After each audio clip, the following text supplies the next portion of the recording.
Là, on va au Havre, au site de Sainte-Adresse. On va aller faire du parapente. Ce qui est vraiment passionnant dans le parapente, c'est déjà on vole. C'est quand même ce qu'on dit un rêve de l'homme. Et c'est un sport où on est très libre finalement, parce qu'on a un sac à dos, le parapente dedans.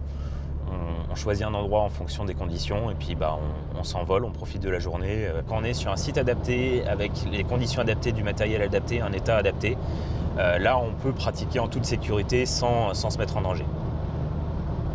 Depuis de nombreuses années, la fédération et puis ses membres ont un rôle très important déjà dans la négociation des autorisations pour notre sport. C'est le contact privilégié pour les autorités.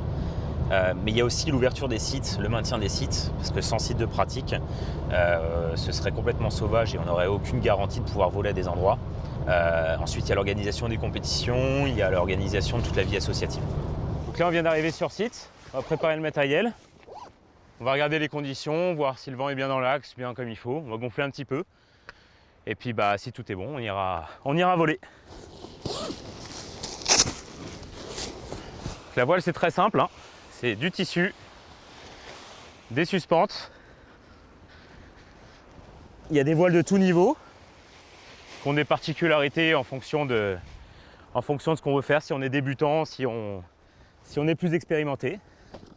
Donc c'est tout simple, hein. On se penche à gauche, on tire à gauche, on va à gauche. On se penche à droite, on tire à droite, on va à droite. Si on tire avec les deux freins, on ralentit. Si on relâche, on accélère. Donc la selle, c'est ce gros siège qui est là, dans lequel nous, on va être bien installé et on va être harnaché. On la met comme un sac à dos.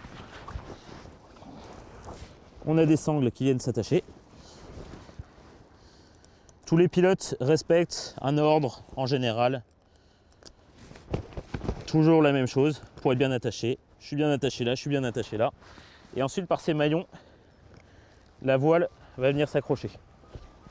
Hop, je l'accroche. J'accroche le deuxième. Et là, je suis prêt à prendre mes commandes et à partir voler.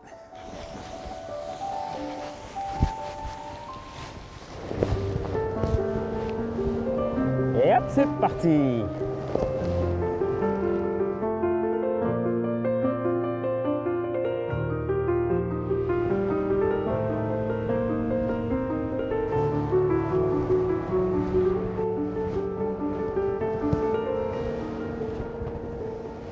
La masse d'air est invisible. Il y a des tas d'indices par contre quand on apprend à les connaître et à les maîtriser. Autant c'est simple de tourner à droite ou de tourner à gauche et de se diriger avec son aile parce qu'on emmène où on veut.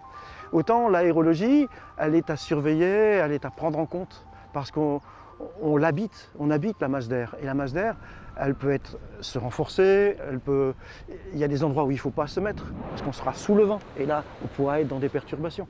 Donc en fait il faut rester humble.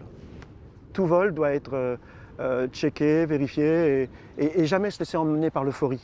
Parce que c'est là qu'est le piège, quand on se croit au-dessus du monde et c'est là qu'on fait une bêtise ou qu'on se laisse surprendre parce qu'on n'a pas été assez conscient et observateur.